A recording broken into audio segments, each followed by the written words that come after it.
Hey there, I'm Brittni Schroeder, and business and marketing are my jam. I'm here to walk you step by step through this crazy thing we call business.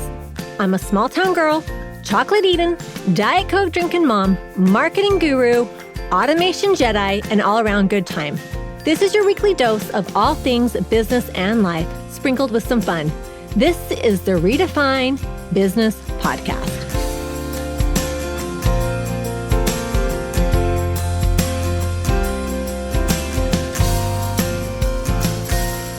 Welcome to another episode of Redefine Business Podcast. I'm excited for my guest. We were just chatting it up before we hit record, but welcome to the podcast, Margo Staten. She is a home organization and decluttering coach. Welcome, Margo. Thank you. So excited to be here. So this is going to air after my online business summit, Fusion Collective. Margo is one of my speakers. So if you still want to hear her amazing presentation, I'll put the link in the profile and you can grab that we have the replays available for 6 months and a bunch of free resources for $97. So you can grab that. I'll put that link in there. But welcome, Margo. Tell my listeners about you. Oh my goodness. I got to be honest with you. I've always hated introducing myself. It takes me back to like the high school days where somebody tells you get up in front of the class.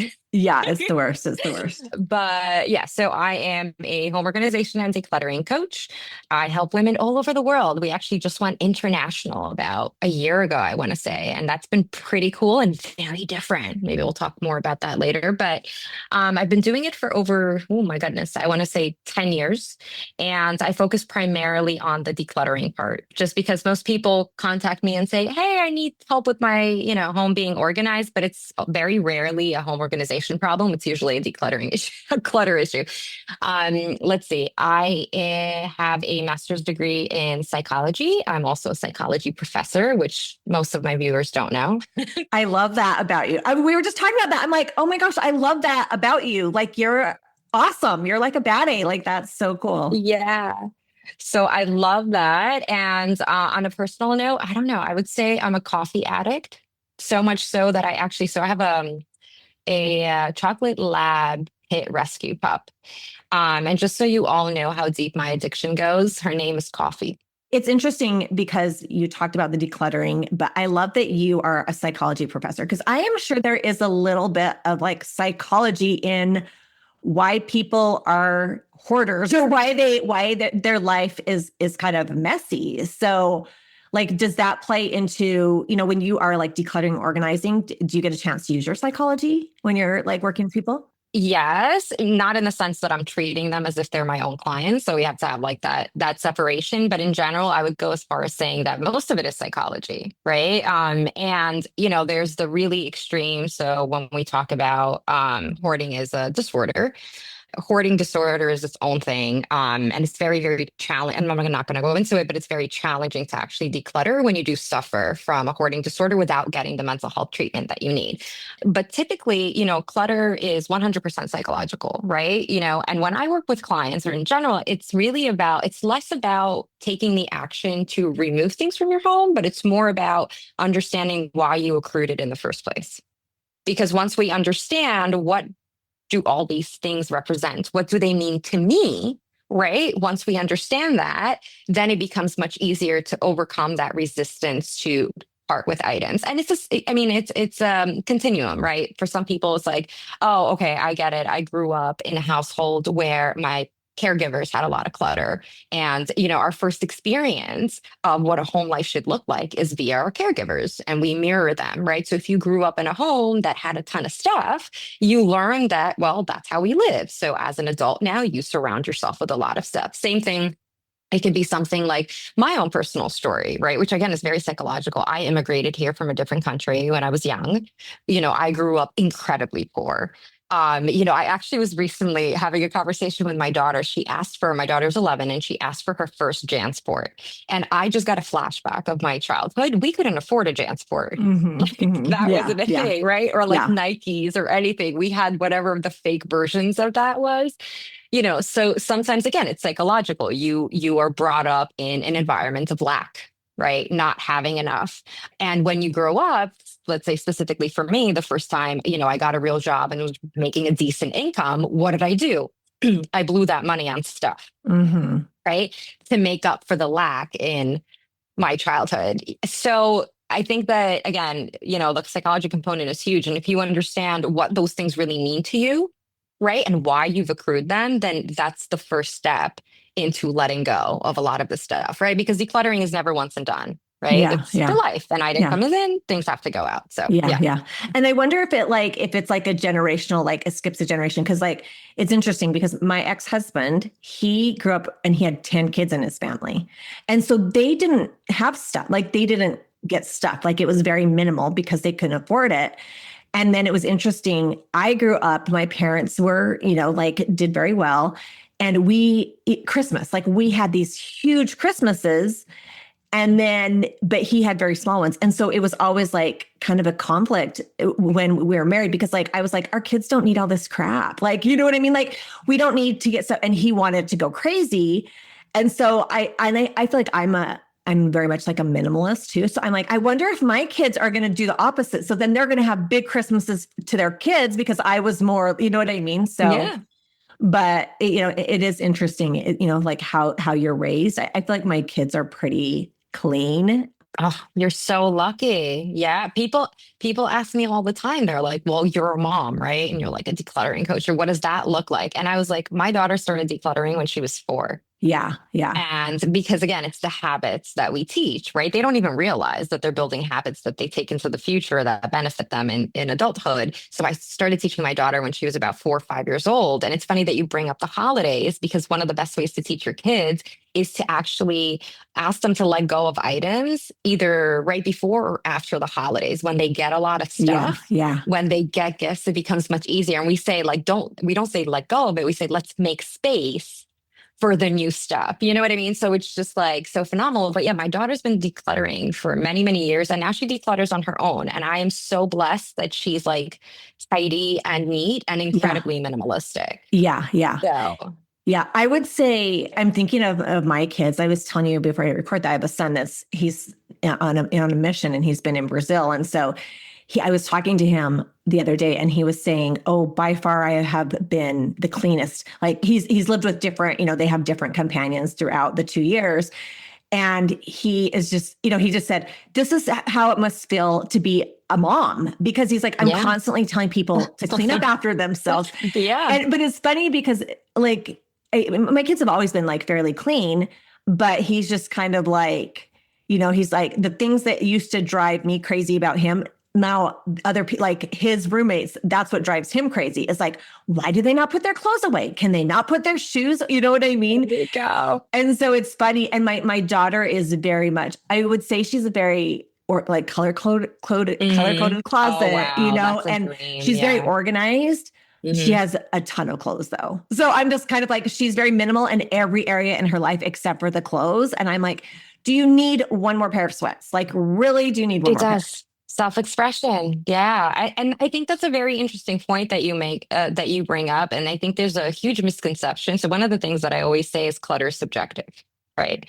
I'm an avid book reader and I have hundreds and hundreds of books and they're curated and organized by author, like the whole deal, right? So some people that's like, you're a decluttering coach. Why do you have hundreds of books? And I'm like, no. So it's interesting too, because not only is it subjective, but you can have clutter in one area and not have it in another. And your daughter's a perfect example of that, right? She has a lot of clothing that's well organized, by the way, which is like, I'm drooling, which is amazing, but she's minimalistic in all of these other areas. And I would even qualify myself like I'm very minimalistic in my wardrobe. Like I always joke around, I own a week's worth of clothing. So if I don't do laundry, then I'm screwed. I don't know if we can say screwed, but yeah. Yeah, yeah, you can say So, it. You can say it. Yeah. okay.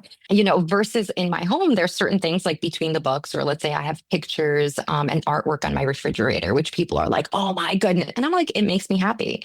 To me, it's not clutter. So it's incredibly subjective and it's not like an all or nothing. And the other interesting thing is like, in order to be clutter free, I hear a lot, well, you have to be a minimalist. And like, I don't know if you've ever experienced or heard this, but when people hear minimalist, they like picture a couch and maybe a Yeah. TV and that's it. Yeah. And I'm Yeah. just like, that's really not what minimalism is. And also, you don't have to be a minimalist in order to be clutter free.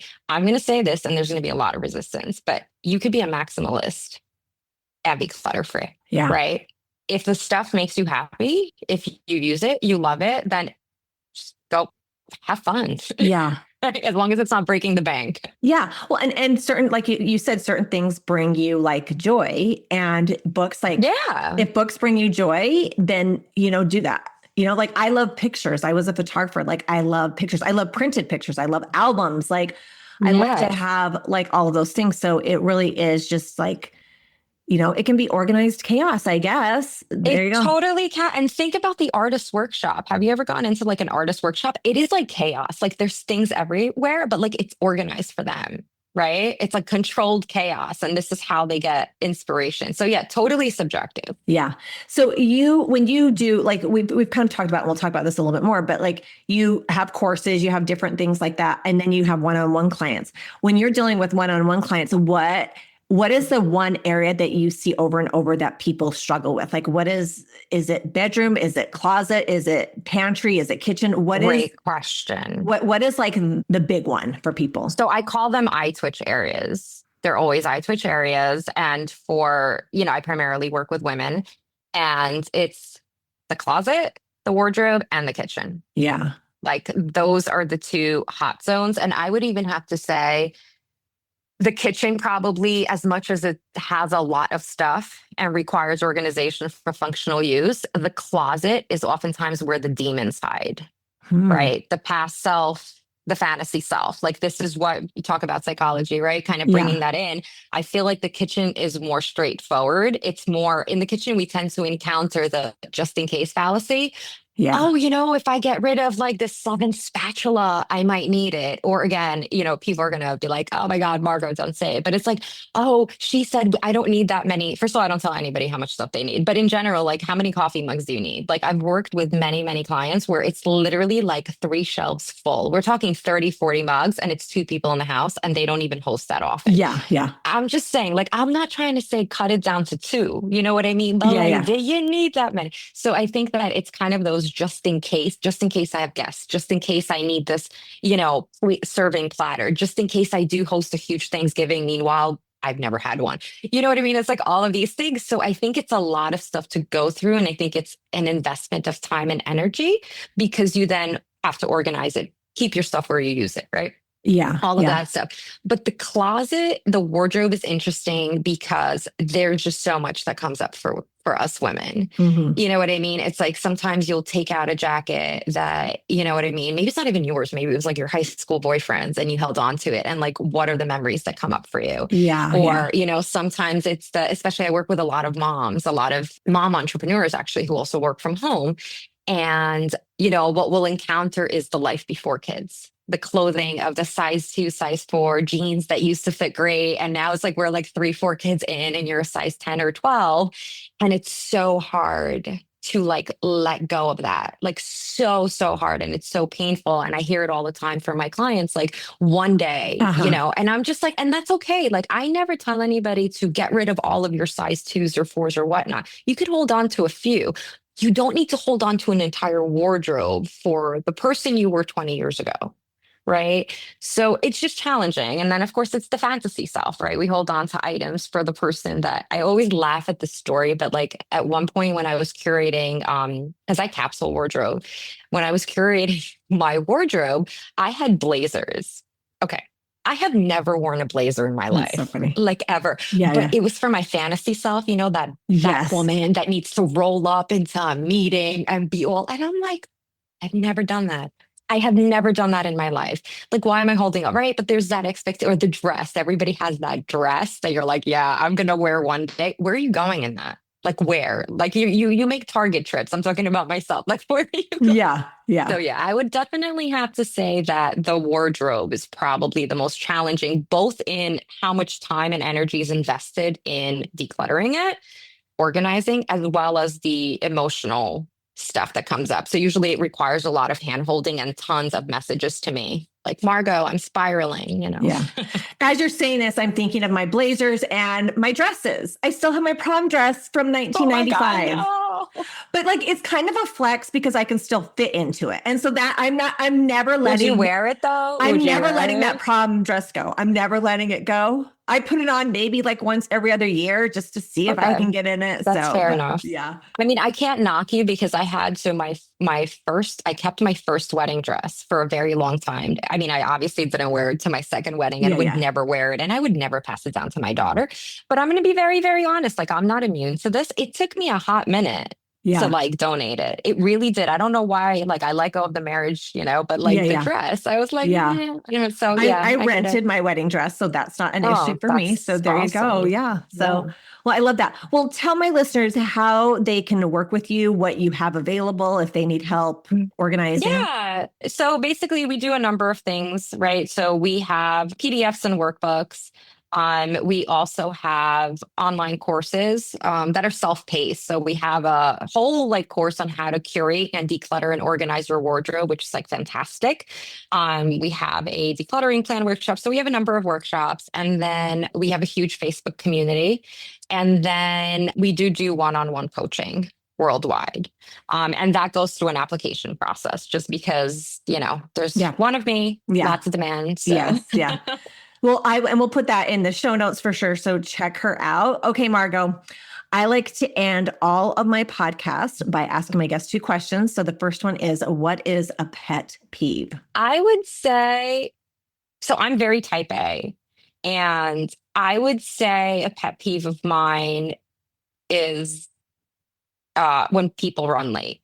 Oh yeah. Like that drives me absolutely nuts. It really does. Like I always joke, with my mother, I'm always like, Mom, I felt like I was born with like time management superpowers. Mm-hmm. And because I can literally, even when I'm cooking down to a T, have it like this goes in at like 2:12, this goes in at 2:16, this goes in, like I am, I'm always early, and it absolutely drives me nuts when people are late. Like, yeah, that's me too. Yeah. Yeah. I joke that I'm a time management ninja, and I'm the same way where I'm like, and I have friends that are like type B, and they literally have no concept of time, like my partner's like, I'll be like with somebody, like my friends, and I'm like, okay, like we got to go. Like I start to feel like anxious, and I'm not even an anxious person. I'm like, we're going to be late. We got to go. So I totally get that. I get that. Yeah. And simple pleasures actually, it goes back to my addiction, is my morning cup of coffee. Yeah. And I'll tell you why. Like I've literally, my morning routine is the most beautiful thing in the world. I highly encourage people. All these gurus are saying you should have a good morning routine. Take it from me. You should. And I have the most glorious morning routine. And part of my morning routine is brewing my first cup of coffee. And I am not joking. To this day, I still savor the smell. Like I take a second to be present, because that's like really how your day starts, right? And it's always consistent, and I smell it, and I slow sip that first, you know what I mean? Yeah. Yeah. And it's just that is by far my simplest pleasure every single day. But I go like, it's good to be alive. Like that's that moment. I love it. What time do you get up? I'm curious. I get up at 5. Okay. That's Yeah, it's very, and I exercise in the morning, meditation, the whole 9 before my kid gets up. I might exercise in the morning, because if I don't do it in the morning, I won't do it because I'm too tired at night. So yeah, that's a good one.